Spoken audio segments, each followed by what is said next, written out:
Streaming now, this is the Wood TV Live Desk.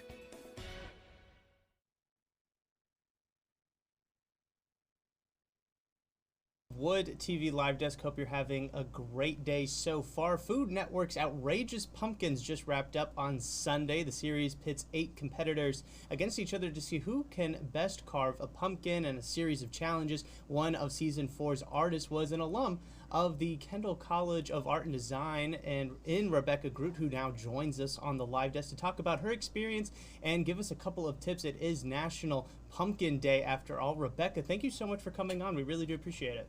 Hey, thank you for having me. Absolutely. And kind of first starting off, obviously we want to talk about Outrageous Pumpkins, the show on the Food Network that you were a part of, made it all the way to the finale. Congratulations are in order there. What was that experience like? One, getting on the show, and then two, making it all the way to the final? Well, if you've never experienced stress before, I would say the whole overarching experience was extremely stressful, but also kind of cloaked in a lot of excitement.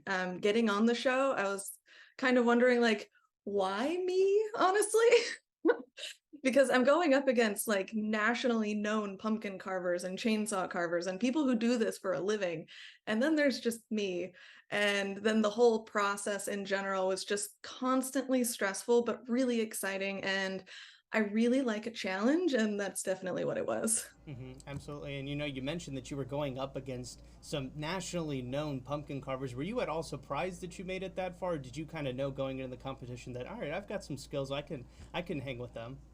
So at first I was very surprised, honestly, just seeing everybody and seeing all their skill levels from the start. And then as we kind of dwindled down to the final, like 5, 6 people, I'm like, okay, maybe I do actually have a chance. So I kind of proved to myself that I could do it along the way. Right now, well, again, congratulations are in order for making it to the final.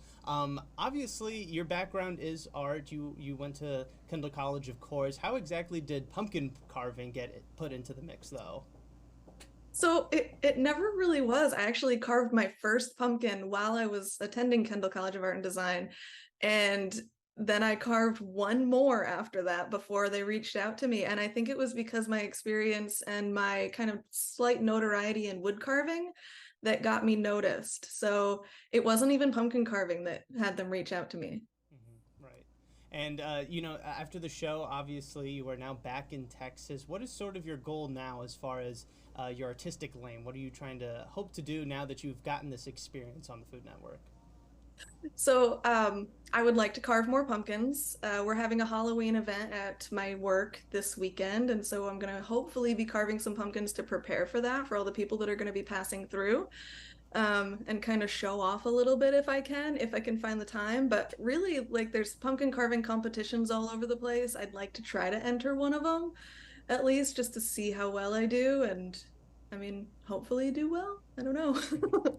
Well, I definitely think you'll do well, especially after making it all the way to the final and seeing just some of the work that you've done. It is extremely impressive, and that kind of leads into our final question, Rebecca. Obviously, as I mentioned earlier, it is National Pumpkin Day. We're approaching the end of Halloween, the really peak pumpkin carving season for so many people, but there are probably a few that are waiting for this weekend to potentially start carving their first pumpkin, and you actually have a pretty good list of tips for people to kind of keep in mind when they're doing so. Can you kind of provide us with a couple of those? And I do want to remind everybody that those tips are also on our website right now, but we want to hear it from the source, of course.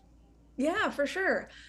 So there's 2 real main types of pumpkin carving. There's kind of the jack-o'-lantern style, where it's cutting all the way through the meat of the pumpkin into the hollow on the inside. And then there's kind of the 3D sculpting, where you're just cutting into the flesh and not punching all the way through. And a couple things that I would say is, if you're going for the jack-o'-lantern style, pick a lightweight pumpkin, because that means the flesh is going to be a little bit thinner. Also, pick a pumpkin, whichever style you're doing, that has a green stem. You don't want the stem to be all like brown and moldy and dead looking, because most often then you're going to have a lot of rot if it's brown and kind of moldy and gross. You don't want that because they smell terrible. And if you're going to do the 3D carving style, I would go with a very heavy pumpkin, kind of a pumpkin that's heavier than you think it should be, because that means it's going to have thicker flesh. You're going to be able to carve really deep without punching all the way through. And then ceramic tools or clay carving tools. Those are really, really good for pumpkin carving. You'd be surprised how many clay tools I have in my pumpkin carving arsenal.